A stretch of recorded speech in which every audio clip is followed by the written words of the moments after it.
kesempatan ini kami dari sekolah sudah sepakat untuk mencoba melaksanakan suatu program inovasi yang bernama Bercak Hati, bercerita untuk hati adik-adik kelasnya. Nah, dengan program ini dilatar belakangi dari yang pertama hasil raport mutu SDN seperti Sumatera Tengah yang kurang di bidang literasi, kemudian ada potensi anak-anak kami yang sangat besar untuk meningkatkan literasi yang ada di sekolah baik dari kelas 1 sampai kelas 6. Dengan demikian tujuan kami tak lepas ingin meningkatkan minat baca kepada siswa semua, dan yang utamanya adalah menumbuh kembangkan rasa kepemimpinan dan percaya diri kepada siswa, terutama kelas 5 dan kelas 6. Nah, harapan kami semoga program ini bisa berjalan dengan lancar dan berkelanjutan sehingga menumbuhkan pemimpin-pemimpin dari siswa sendiri dan minat baca kepada siswa semuanya menjadi lebih meningkat.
Dengan cara bercerita. Menurut kalian adik kelasnya akan tertarik nggak kalau kalian yang membacakan buku cerita untuk mereka? Tertarik nggak? Tertarik. Jadi menurut kalian, apakah kalian bisa membantu meningkatkan minat adik kelas kalian untuk membaca buku? Bisa? Dengan cara bagaimana?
Kalau di Jawa Tengah hiduplah seorang perempuan tua.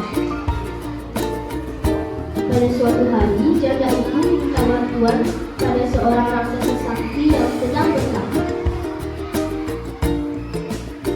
"Hai pertapa, tolonglah aku," kata janda itu.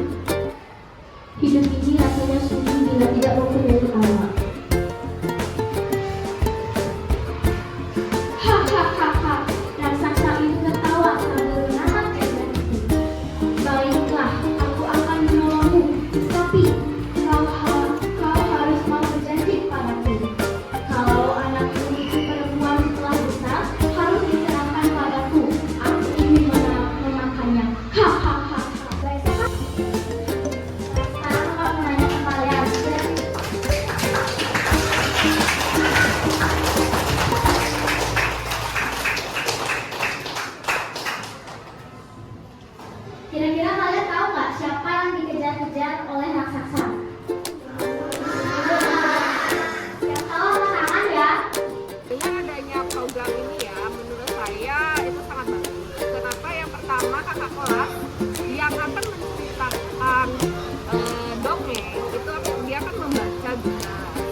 membacakan ceritanya kepada adik kelasnya dengan bahasanya sendiri. Itu bagus sebenarnya kan, menambah pemahaman siswa.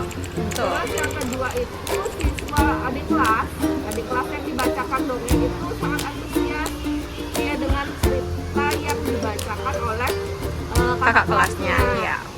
Hai Aska. Aska kelas berapa ya? Oke, Aska, tadi ada kakak kelas kan masuk ke kelas Aska, itu ngapain? Itu ngapain kakak kelasnya tadi masuk ke kelas Aska? Membaca buku bercerita ya? Iya, ceritanya tentang apa?